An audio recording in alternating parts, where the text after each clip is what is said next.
जय हिंद दोस्तों, झांसी क्लासेस में आप सभी का स्वागत है। आप सबको पता है कि आपके अपने यूट्यूब चैनल झांसी क्लासेस पर यूपी होमगार्ड और यूपी पुलिस का जो एग्जाम लगा हुआ है उससे संबंधित जीके जीएस के प्रैक्टिस सेट कराए गए। अब हम लेके आए हैं इंपॉर्टेंट टॉपिक्स जो कि आपके एग्जाम से ही संबंधित हैं। इसमें सबसे पहला टॉपिक कल हमने भारतीय संवैधानिक अनुसूचियां कर लिया था। अगर आपने वीडियो नहीं देखा तो अंत में आपको वीडियो मिल जाएगा।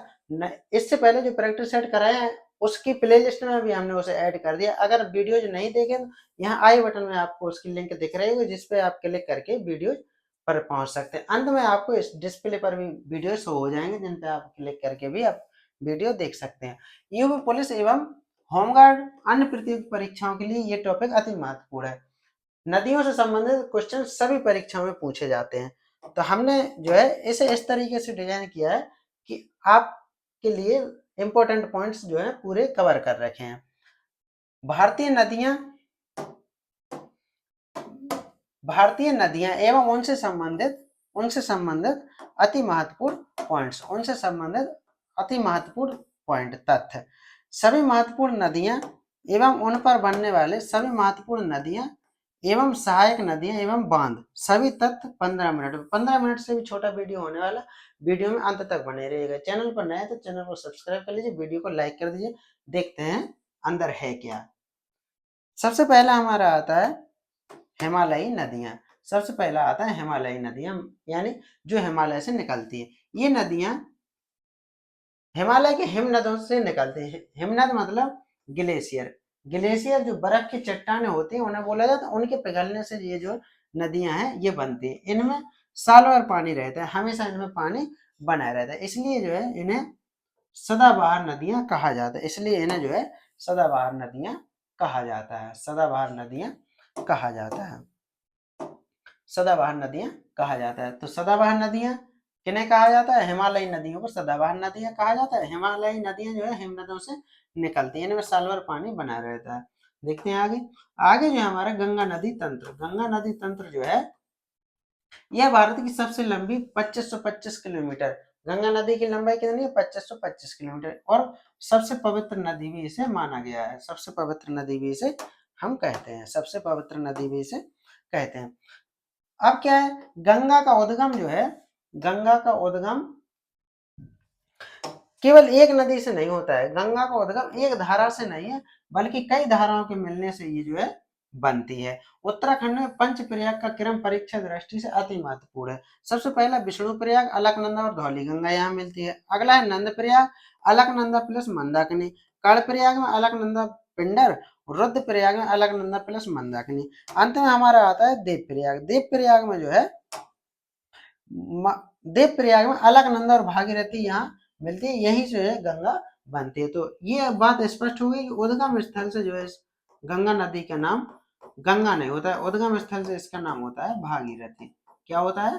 भागीरथी। उद्गम स्थल से भागीरथी नाम होता है। जब देव प्रयाग में अलकनंदा और भागीरथी दोनों आके मिलती, फिर जो नई धारा बनती है उसे गंगा कहा जाता है। बात करें उद्गम स्थल की, तो उद्गम स्थल इसका माना गया है, उद्गम स्थल है इसका गंगोत्री ग्लेशियर के गौमुख से। गंगोत्री ग्लेशियर के गौमुख से। गंगोत्री ग्लेशियर जो है इसके गौमुख से है। गौमुख से है। देखते हैं आगे क्या है। आगे जो है हमारे सहायक नदियां इसकी बाएं तट, सामने से जब हम जा रहे हो तो उसमें जो है बाएं तट से नदियां आके मिलती हैं। तो सबसे पहली है रामगंगा, यह जिम कार्बेट नेशनल पार्क से होकर बहती है। और दूसरी है गोमती नदी, एकमात्र नदी जिसका उद्गम मैदानी क्षेत्र से है। एकमात्र नदी है जिसका उद्गम मैदानी क्षेत्र है। पीलीभीत की फुलहर झील से होता है। पीलीभीत की फुलहर। अगली है कोसी नदी, इसे सप्त कोसी भी कहते हैं। यह अत्यधिक गाद लाती है, जिससे इसका मार्ग अवरुद्ध हो जाता है और बाढ़ आ जाती है। देखते हैं आगे। आगे दाएं तट की नदियां। दाएं तट में कौन सी नदी बनती है? तो दाएं तट में जो है, दाएं तट में यमुना, जो कि यमुनोत्री हिमनद बंदरकोट चोटी से निकलते हैं। इसकी अपनी सहायक नदियां भी हैं। इसकी यमुना की भी अपनी सहायक नदी है, चंबल, सिंध, बेतवा, केन। बेतवा इसमें हमारे जो बुंदेलखंड से बहती है। सिंध ये जो है रतनगढ़ में जो नदी है वो है। चंबल जो है हमारी चंबल क्षेत्र में जो मध्य प्रदेश में बहती, ये चंबल नदी है। दक्षिण से उत्तर की ओर बहती है। यमुना नदी है दक्षिण से उत्तर की ओर बहती है। अगली है सोन नदी, यह गंगा से पटना के पास से मिलती है। यह दक्षिण से उत्तर की ओर बहने वाली प्रमुख नदी है। क्वेश्चन ये भी बन सकता है दक्षिण से उत्तर की ओर बहने वाली नदी, तो सोन हमारा उत्तर हो जाएगा। देखते हैं आगे। अंत में हमारा आता है समापन। इसका समापन किस तरह से होता है, तो इसका समापन जो है बंगाल की खाड़ी में लास्ट में ये जाके मिल जाती है, जहां ये सुंदरबन का डेल्टा बनाते हुए बंगाल की खाड़ी में मिलती है। बंगाल की खाड़ी में सुंदरबन का डेल्टा बनाते हुए मिलती है। अगला हमारा पॉइंट आता है सिंधु नदी तंत्र। सिंधु नदी का उद्गम स्थल है, सिंधु नदी का उद्गम स्थल है जो सिंधु नदी का उद्गम स्थल चीन के तिब्बत में मानसरोवर झील के पास है। कहाँ से? चीन। चीन जो है, चीन का तिब्बती एरिया जो है मानसरोवर झील के वहां से इसका उद्गम होता है, मानसरोवर झील से। देखते हैं आगे इसकी सहायक नदियों की बात करते हैं, तो इसकी सहायक नदी है झेलम, चेनाब, रावी, ब्यास, सतलज। जो पंजाब की 5 नदियां हैं हमारे, उसका जो है सिंधु नदी की कुल लंबाई 3180 किलोमीटर है, 3180। लेकिन भारत में इसका प्रवाह कम है। 1960 के सिंधु जल समझौते के अनुसार पश्चिमी नदियां सिंधु, झेलम, चिनाब, इनका 80% जल पाकिस्तान उपयोग करता है। पश्चिमी नदियां जो है सिंधु, झेलम, चिनाब, इनका 80% पाकिस्तान यूज करता है, जबकि पूर्वी नदी रावी, ब्यास, सतलज जो है इनका 80% जल भारत उपयोग करता है। तो सिंधु जल समझौता कब हुआ था? 1960 में हुआ था। किस किस के बीच हुआ था? तो भारत और पाकिस्तान के बीच हुआ था। मध्यस्थता इसमें किसने करी थी? तो विश्व बैंक ने इसकी मध्यस्थता करी थी। विश्व बैंक ने इसकी मध्यस्थता करी थी। विश्व बैंक ने 1960 में सिंधु जल समझौता होता है, भारत पाकिस्तान के बीच होता है। इसमें जो पश्चिमी नदी हमारी जो सिंधु, झेलम, चिनाब, इनका 80% जल पाकिस्तान यूज करता है। 80% जल जो है पाकिस्तान यूज करता है, और बाकी का जल और बाकी अन्य जो नदियां बाकी अन्य जो नदियां हैं बाकी अन्य जो नदियां हैं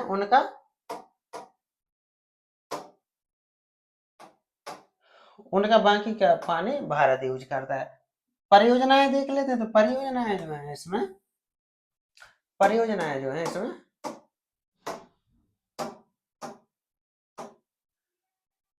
पूर्वी नदियां रावी, ब्यास, सतलज का भारत यूज करता है। प्रमुख परियोजना है तो तुलबुल परियोजना जो कि झेलम नदी पर है। बगलीहार व दुलहस्ती परियोजना चेनाब नदी पर है। भाखड़ा नांगल बांध परियोजना जो है सतलज नदी पर है। यह नदी मुख्यतः लद्दाख से होकर बहती है और फिर पाकिस्तान चली जाती है। सिंधु नदी की बात हो रही है इसमें, तो सिंधु नदी जो है लद्दाख से होकर बहती है और बाद में जाके पाकिस्तान में चली जाती है। तुलबुल परियोजना झेलम नदी पर, बगलीहार एवं दुलहस्ती परियोजना चेनाब नदी पर, भाखड़ा नागल बांध परियोजना है सतलज नदी पर। सिंध नदी मुख्यतः लद्दाख से होकर बहती हुई फिर पाकिस्तान चली जाती है। अगला आता है ब्रह्मपुत्र नदी तंत्र। उद्गम तिब्बत के आंगसी हिमनद से। तिब्बत के आंगसी हिमनद से। तिब्बत में इसे सांगपो नदी कहते हैं, सांगपो नदी कहा जाता है। यह अरुणाचल प्रदेश से भारत में प्रवेश करती है। तो ये क्वेश्चन जो है, ये पॉइंट जो है महत्वपूर्ण है। ब्रह्मपुत्र नदी भारत में किस प्रदेश से प्रवेश करती है? तो अरुणाचल प्रदेश, एपी जो है आंध्र प्रदेश, अरुणाचल प्रदेश सॉरी, यहाँ से प्रवेश करती है और असम में बहते हुए बांग्लादेश जाती है। असम में बहते हुए बांग्लादेश जाती है। जब ये बांग्लादेश में पहुंचती है तो इसका नाम जो है जमुना हो जाता है। जमुना जो है इसका नाम हो जाता है। जमुना इसका नाम हो जाता है। जमुना हो जाता है। ये इंपॉर्टेंट पॉइंट है। ब्रह्मपुत्र नदी का नाम बांग्लादेश में क्या होता है? तो बांग्लादेश में इसका नाम जो है जमुना होता है। गंगा नदी की बात करें तो इसका नाम होता है पद्मा। आगे पीछे जिक्र नहीं किया है तो ये नोट कर लीजिएगा। गंगा नदी का नाम होता है पद्मा। गंगा नदी का पद्मा नाम होता है। यह अपने विशाल जल प्रवाह और बाढ़ के लिए जानी जाती है। ब्रह्मपुत्र नदी विशाल जल प्रवाह और बाढ़ के लिए जानी जाती है। नेक्स्ट क्या है? ब्रह्मपुत्र को अलग अलग क्षेत्रों में अलग अलग नामों से जाना जाता है। तिब्बत में सांगपो कहा जाता है। अरुणाचल प्रदेश में से दिहांग नाम से जाना जाता है। दिहांग नदी अगर पूछ लिया जाए तो ब्रह्मपुत्र नदी का नाम है, जो कि अरुणाचल प्रदेश में। असम में इसे ब्रह्मपुत्र ही कहा जाता है। बांग्लादेश में जमुना कहा जाता है। पीछे हम इसका जिक्र कर चुके हैं। विशेषता इसकी प्रमुख क्या है? यह विश्व का सबसे बड़ा नदी द्वीप मांजुली द्वीप जो है असम में बनाती है। मांजुली द्वीप जो है असम में बनाती है। क्वेश्चन बन सकता है ये विश्व का सबसे बड़ा नदी द्वीप कौन सा है, तो माजुली द्वीप है। किस नदी के द्वारा बनाया जाता है, तो ब्रह्मपुत्र नदी के द्वारा बनाया जाता है। कहाँ बनता है, तो ये जो है असम में बनता है।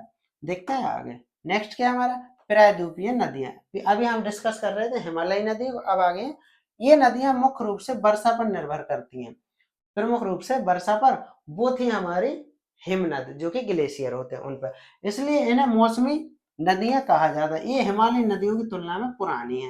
हिमालयी नदियां जो नहीं है ये जो है हिमालयी नदियों की तुलना में पुरानी है। ये मुख्य रूप से वर्षा पर निर्भर करती है, इसीलिए इन्हें मौसमी नदियां कहा जाता है। देखते हैं आगे, पूर्व की ओर बहने वाली नदियां बंगाल की खाड़ी में गिरने वाली, जो पूर्व की ओर बहती है वो बंगाल की खाड़ी में जाके गिर जाती हैं। प्रमुख नदी है गोदावरी, इसे दक्षिण गंगा या वृद्ध गंगा कहते हैं। ये इंपॉर्टेंट पॉइंट है, परीक्षाओं में यही क्वेश्चंस बनते हैं। दक्षिण गंगा या वृद्ध गंगा किस नदी को कहा जाता है, तो गोदावरी नदी को कहा जाता है। यह प्रायद्वीपीय भारत की सबसे लंबी नदी है। प्रायद्वीपीय भारत की सबसे लंबी नदी है। उद्गम इसका नासिक महाराष्ट्र से, उद्गम कहाँ है इसका, नासिक महाराष्ट्र से। लंबाई की बात करें तो 1465। गंगा नदी की लंबाई कितनी है, 2525 किलोमीटर। प्रायद्वीपीय नदियों की बात करें तो इसमें सबसे लंबी नदी गोदावरी है, जिसकी लंबाई 1465 किलोमीटर है। इसकी प्रमुख सहायक नदियां पेनगंगा, बेनगंगा, प्राणहिता और मंजरा है। तो ये हमारी प्रमुख सहायक नदियां इसकी हैं गोदावरी की। लंबाई की बात करें तो 1465, दक्षिण गंगा और वृद्ध गंगा इसका नाम है। कृष्णा नदी की बात करें 1401 किलोमीटर इसकी लंबाई। उद्गम है इसका महाबलेश्वर में। सहायक नदियां इसकी तुंगभद्रा, भीमा और मूसी है।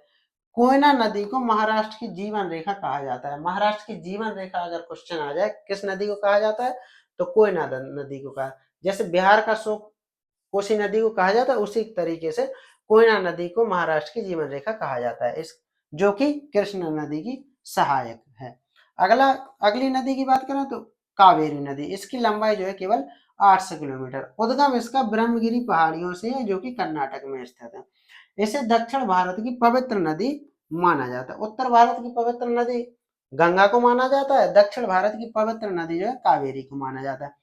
यह दक्षिण भारत की एकमात्र नदी है जिसमें साल भर लगभग समान जल प्रवाह रहता है। मानसून के दोहरे प्रभाव के कारण मानसून इधर उधर बराबर नहीं रहता है, इसलिए जो है इसमें कावेरी नदी में साल भर लगातार समान प्रवाह जल प्रवाह रहता है। यह दक्षिण भारत की पवित्र नदी। महानदी की बात करें, उद्गम छत्तीसगढ़ की पहाड़ियों से, हीराकुंड बांध इसी पर बना है। हीराकुंड बांध किस नदी पर है, तो महानदी पर है। उद्गम कहाँ होता है इसका, तो छत्तीसगढ़ की पहाड़ियों से होता है।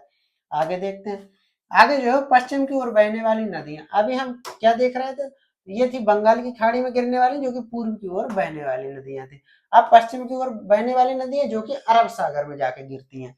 नर्मदा नदी आती है इसमें सबसे पहले, 1312 किलोमीटर इसकी लंबाई है। उद्गम की बात करें तो अमरकंटक मध्य प्रदेश, यह भ्रंश घाटी से होकर बहती है और धुआंधार जलप्रपात बनाती है। धुआंधार जलप्रपात किस नदी पर बनता है, तो नर्मदा नदी पर बनता है।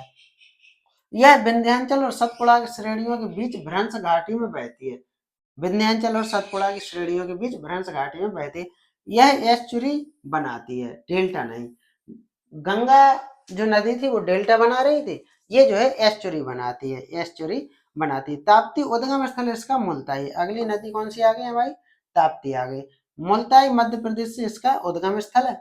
यह भी भ्रंश घाटी से बहती है। यह सतपुड़ा के दक्षिण में समांतर बहती है। यह सतपुड़ा के दक्षिण में समांतर बहती है। आगे देखते हैं, आगे है अन्य महत्वपूर्ण तथ्य, मोस्ट इंपॉर्टेंट। अंतर्देशीय नदियां, लूनी नदी राजस्थान के रेगिस्तान में बहती है और कच्छ के रण में विलुप्त हो जाती है।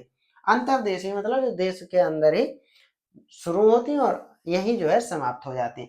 लूनी नदी राजस्थान के रेगिस्तान में बहती है और कच्छ के रण में विलुप्त हो जाती है, समुद्र तक नहीं पहुंचती। ये जो है समुद्र तक नहीं पहुंचती। कौन सी नदी, लूनी नदी।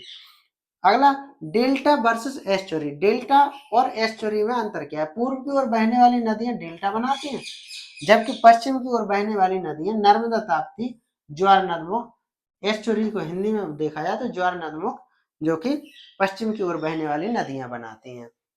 देखते हैं आगे क्या है, आगे जो है प्रमुख जलप्रपात और परियोजनाएं नदी के प्रवाह से निर्मित कुछ महत्वपूर्ण स्थल। जोग गरसोप्पा प्रपात अति महत्वपूर्ण जो गरसोप्पा प्रपात शरावती नदी कर्नाटक है, भारत के ऊंचे प्रपातों में से एक है। शिव समुद्रम प्रपात कावेरी नदी कर्नाटक में है। ये धुआंधार जलप्रपात जो है नर्मदा नदी जबलपुर मध्य प्रदेश में। ये क्वेश्चन अति महत्वपूर्ण है, पूछा जाता है। महत्वपूर्ण बहुउद्देशीय परियोजनाओं की बात करें तो टेहरी बांध परियोजना अति महत्वपूर्ण। भागीरथी नदी भारत का सबसे ऊंचा बांध है। टिहरी बांध जो है भारत का सबसे ऊंचा बांध है, जो भागीरथी नदी पर बनता है। अगला है हमारा हीराकुंड बांध, जो कि महानदी पर बनता है। भारत का सबसे लंबा बांध। सबसे ऊंचे की बात करें तो टिहरी बांध है, और सबसे लंबे की बात करें तो हीराकुंड है। सरदार सरोवर नर्मदा नदी पर बनता है। सरदार सरोवर जो है नर्मदा नदी पर।